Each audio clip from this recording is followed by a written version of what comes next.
Hello भाई, जय Hind and yes friend, welcome back to our YouTube channel Apex Study Hub. मेरा नाम अमन कुमार और आज के इस वीडियो के अंदर हम लोग बात करने वाले हैं कि आप लोग एनडीए के एग्जाम में साइंस के पोर्शन में 200 मार्क्स में से 170 प्लस का स्कोर कैसे कर सकते हो।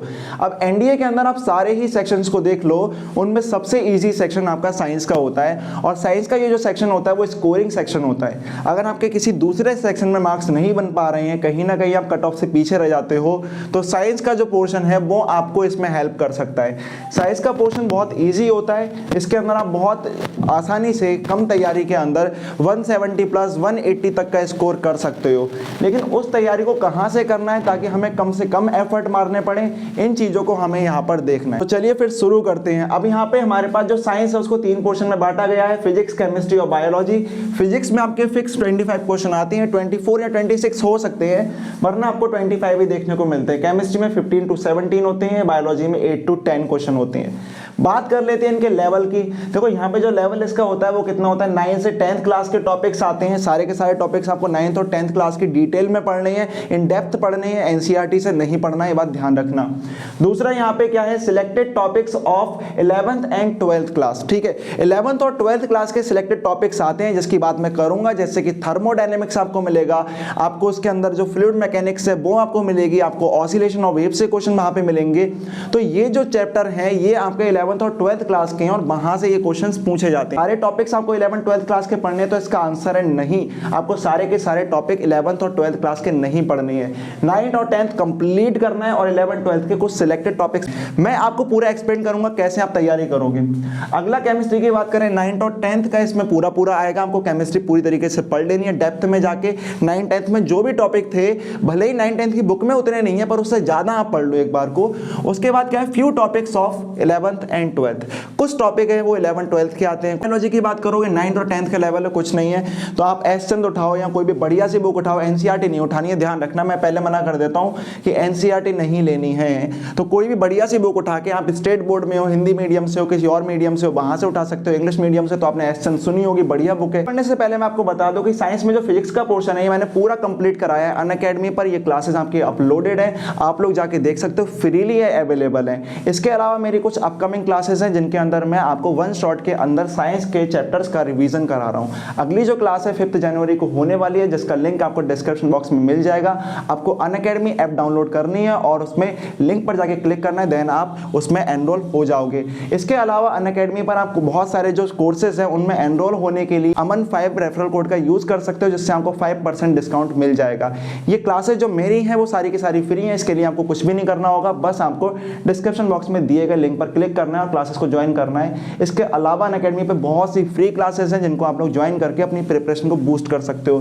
तो उन क्लासेस में मैंने पूरी की पूरी फिजिक्स आपकी कंप्लीट कराई है और आगे मैं रिवीजन करा रहा हूं, जिसके अंदर आपको रिवीजन में नोट्स भी मिलेंगे आपको। इसके अलावा आपको प्रीवियस ईयर क्वेश्चन और प्रैक्टिस क्वेश्चंस भी मिलेंगे। अब बात आती है यहाँ पे कि मैं तैयारी कैसे करूं, मुझे कौन सा पता है 11th 12th क्लास के कौन से टॉपिक्स आते हैं। अब यहाँ पर मैं आपको डिस्क्रिप्शन बॉक्स के अंदर एक लिंक दूंगा पीडीएफ का, उस पीडीएफ को आप डाउनलोड करोगे, उसके अंदर मैंने सारे बता रखे कौन कौन से टॉपिक्स आपसे पूछे जाते हैं। ठीक है, सारी की सारी लिस्ट दे रखी है कि फिजिक्स के अंदर से कौन कौन से टॉपिक्स हैं, तो उनको आपको तैयार करना है। ठीक है, सारे टॉपिक्स नहीं पूछे जाते हैं, जो टॉपिक्स पूछे जाते हैं उनको उसमें डाल दिया गया है, उनके अंदर के चीजें बता दी गई कहां कहां से क्वेश्चन आते हैं, तो आपको उतना ही पढ़ना है, इससे आपकी स्टडी लिमिटेड हो जाती है। बुक की बात हमने करी थी कि बुक आपको 9th और 10th की तो तीनों की ले लेनी है, वो एसचंद आप ले लो, आप किसी स्टेट बोर्ड से तो बढ़िया सी बुक ले लो।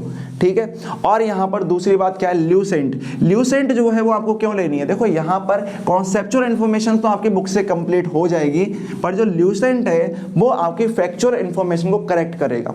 कई सारे क्वेश्चन आपको केमिस्ट्री में और बायोलॉजी में देखने को मिलेंगे जो फैक्चुअल इंफॉर्मेशन बेस्ड होते हैं। फिजिक्स के अंदर आपको ऐसे क्वेश्चन बहुत ही कम मिलेंगे जो फैक्ट बेस्ड इंफॉर्मेशन पे आते हैं, ज्यादातर कॉन्सेप्चुअल आते हैं, उनको याद रखना इजी होता है। लेकिन जो फैक्ट बेस्ड होते हैं उनको आप लोग ल्यूसेंट से तैयार कर सकते हो, जैसे कि कुछ केमिकल्स के नेम हो गए या कुछ डिफरेंट टाइप के हमारे पास बॉडी से जुड़े हुए या हमारे बायोलॉजी से जुड़े हुए कुछ फैक्ट हो गए, उनको आप लोग ल्यूसेंट की साइंस, ठीक है, साइंस लेनी है आपको, जर्नल साइंस आती है ल्यूसेंट की, उसको आपको ले लेना, journal science, Lucent journal science आपको परचेस कर लेनी है। अब यहाँ पे मैंने बोला है कि देखो 11th क्लास और 12th क्लास के टॉपिक आ रहे हैं, पर मैंने यहाँ पे रिसोर्स बुक में 11th और 12th की कोई भी बुक नहीं डाली है। अब 11th और 12th की बुक क्यों नहीं डाली है? क्योंकि आपको कोई डायरेक्टली ऐसे कोई बुक नहीं लेनी है। तो आपको करना ये है कि आपको 11th और 12th क्लास के टॉपिक देखने हैं कौन कौन से आ रहे हैं, वो मैं आपको पीडीएफ में दे दूंगा। उसके बाद आपके पास अगर कोई बुक है तो वहां से आप पढ़ लीजिए, वरना आप लोग उन्हीं टॉपिक के लेक्चर्स देख लो जो एनडीए के टीचर्स ने पढ़ाए हैं।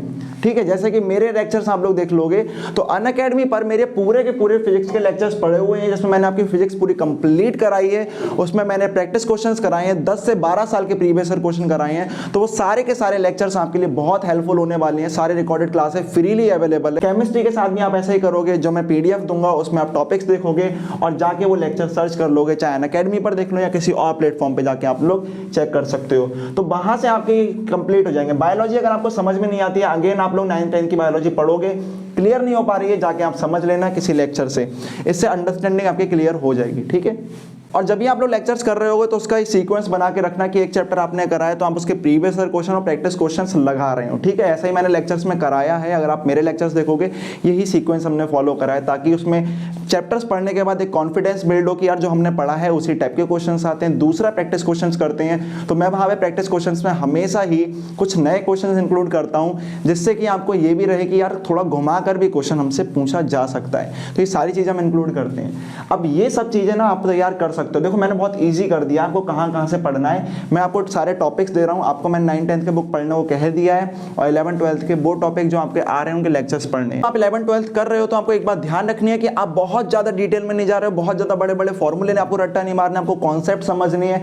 सिंपल से फॉर्मूले आते हैं, कोई भयानक वाले फॉर्मूले या भयानक वाले आपको कोई न्यूमेरिकल नहीं आने वाले हैं। जितनी भी डेरिवेशन होती है किसी चैप्टर के अंदर, उन सारी डेरिवेशन को हटा दो साइड में, केवल जो उनके रिजल्ट्स हैं उनको आपको याद रखना है। हाँ, अगर आपको चीज़ें समझ में नहीं आती है तो आप एक बार डेरिवेशन को देख लेना, ताकि आपको ये क्लियरिटी हो जाए, ध्यान रहे कि कहाँ से वो चीज़ें निकली हैं। तो आपको क्या करना है, आपको कॉन्सेप्ट पे जाना है, थ्योरी पे जाना है, आपको कुछ फॉर्मूलाज हैं उनके रिजल्ट पर जाना है। आपको डेरिवेशंस पर नहीं जाना है, न्यूमेरिकल्स पर नहीं जाना है। ठीक है, भयानक सी डेरिवेशंस उन पर भी नहीं जाना है, और सारे चैप्टर्स वैसे भी नहीं पढ़ने हैं, जो मैंने बताए हैं वही आपको पढ़ने हैं। ठीक है, तो ये सारी बातें मैंने आपको जो बताई हैं वही आपको इंप्लीमेंट करनी है, और ये सब आप कर लेते हो ना, आपका मतलब आराम से यहाँ पे 170 प्लस का स्कोर हो जाएगा। क्यों हो जाएगा 170 प्लस का स्कोर? क्योंकि साइंस में जो फिजिक्स वाला पोर्शन है, आप यहाँ पे कम से कम 22 क्वेश्चन से लेकर 23 क्वेश्चन ठीक कर सकते हो।